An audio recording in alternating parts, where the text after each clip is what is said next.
یو طالب په لاره باندې روان دی طالب بو سره دی طالبان خو نه پروا جنت او نه پروا دوزخ بیغمه خلق دی یو جنټلمینو هغه واده له روانو ښځه ورسره وه ښځې برقا چولې ده سینډل منډل یې چولې دی او ځان یې برش کړی پالش کړی دی لپسټک یې مفسټک یې مږلی دی او جنټلمین هم بوټان موټان چولې دی او چشمې مشمې چولې دی کوټ پتلون یې چولې دی ښځې سره روان دی په لاره ځي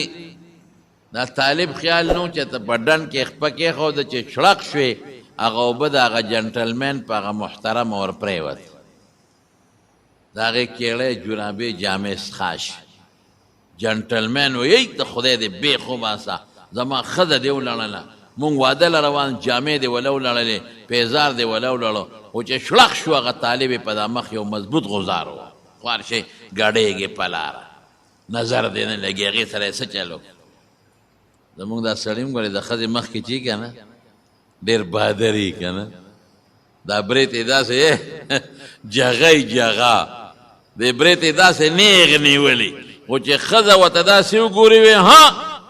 نو برېت بیا لاندې شي برېت بیا نوم ته ورسي نوم ته هر څه چې دی خو ښځو ته رټینګې نه دی بیا امین نه تپوس وکړې که دی به راته وویل په مونږ دلته بهادر یې امینه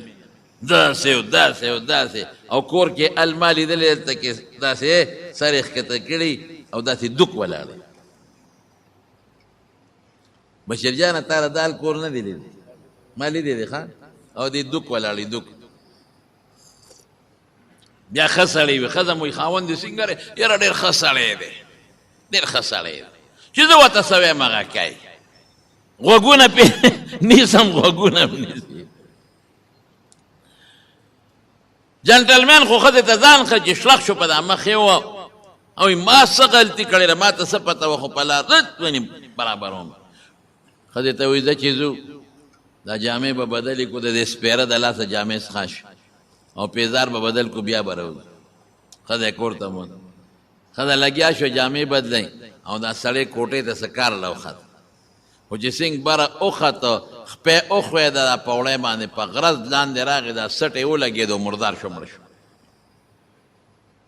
ښځه خو پوه شوه چې ده خو هغه غریب والی دی په مخ د هغه څه غلطي وه په غلطۍ کې که د یو سړي خپه په خټو کې لاړه او د بل جامې خیره نه شو صبر وکړه که نه صابرینو له خدای جنت ورکوي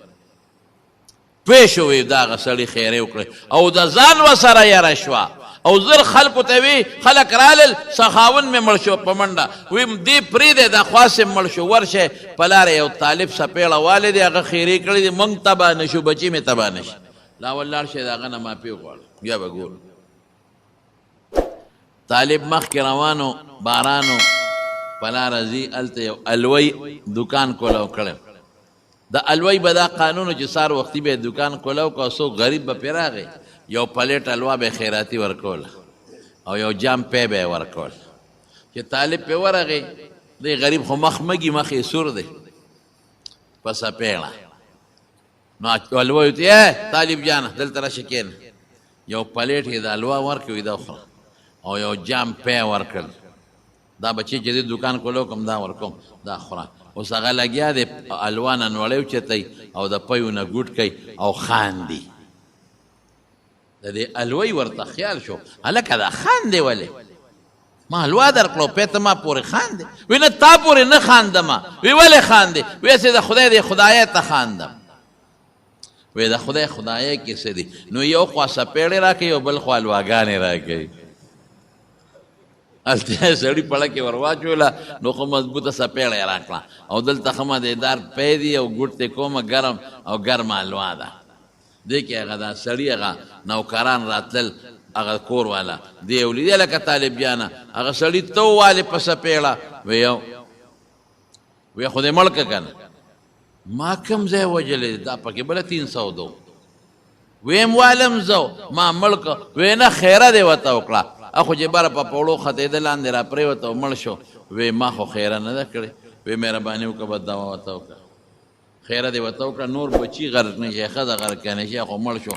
او ورته څه وایي طالب جان وی ما ورته خیره نه ده کړې خو هغه ماله سپېړه راکړه الله په ما خفه شو هغه له سپېړه ورکړه هغه ماله سپېړه راکړه الله په ما خفه شو هغه له سپېړه ورکړه الله داسې سپېړه ورکړه چې مرګ ته یې ورسوله پته نه لګي چې نور به ورسره څه کوي او هغه ماله سپېړه راکړه نو زه یې لواله راورسولم او پی وله یې راورسولم